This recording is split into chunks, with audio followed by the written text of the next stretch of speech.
Sementara itu, Kapolda Sumatera Utara Komjen Agung Setia Imam Effendi menggelar konferensi pers hasil pengungkapan kasus terbakarnya rumah wartawan Tribrata TV Riko Sampurna Pasaribu di Kabupaten Karo, Sumatera Utara.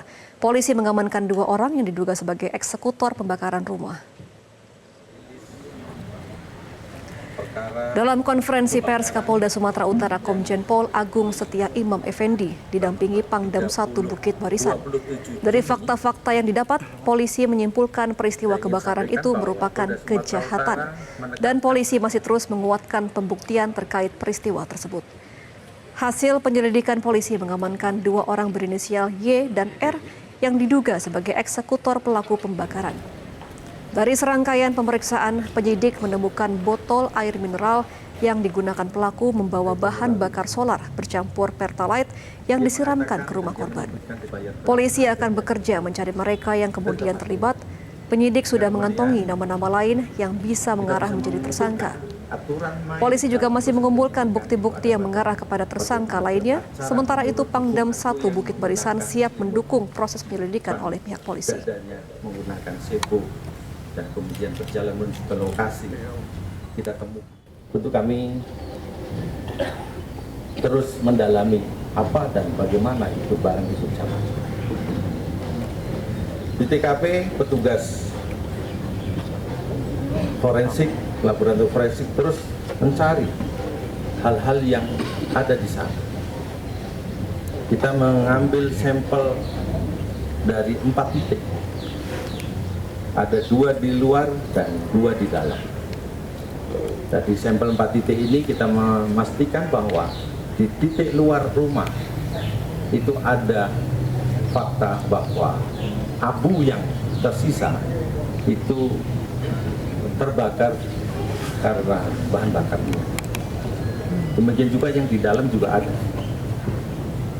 Itu yang kemudian kita rumuskan dalam pemeriksaan forensik yang dilakukan oleh laboratorium. Laboratorium kita adalah laboratorium yang terverifikasi. Demikian juga peralatan yang kita miliki juga peralatan laboratorium yang terverifikasi. Sehingga kita memastikan bahwa ada hubungannya antara botol yang kita temukan 30 meter dari lokasi TKP dan abu yang kita periksa. Inilah yang kemudian membawa kita untuk mencari siapa dan bagaimana itu hubungan. Kita kemudian menganalisa banyak hal, mulai dari komunikasi yang ada di sekitar situ. Kemudian juga kita mendapatkan CCTV yang menggambarkan kedatangan para pelaku dan kemudian meninggalkan lokasi TKP. Kemudian kita bisa menemukan bagaimana hubungannya antara pelaku dan barang bukti itu. Kita lakukan analisa, kita lakukan identifikasi dengan spek-spek. Inilah bukti-bukti yang kita kelola melalui bagaimana bekerjanya secara ilmiah para penyidik-penyidik dan para pendukung penyidikan dari laboratorium forensik, yang kemudian kita temukan bukti-buktinya adalah valid berdasarkan fakta. Yang itulah yang kemudian kita mencari siapakah pelakunya dari semua. Karena dalam proses pembuktian ini kita harus merujuk untuk menjawab dari hipotesa tadi. Kalau ini satu kejahatan, pasti kita harus menentukan siapa pelaku. Dan kita menemukan faktanya bahwa pelaku yang menggunakan selimutnya mana ya? Pelaku yang menggunakan selimut di depan dadanya menggunakan sepo dan kemudian berjalan menuju ke lokasi kita temukan.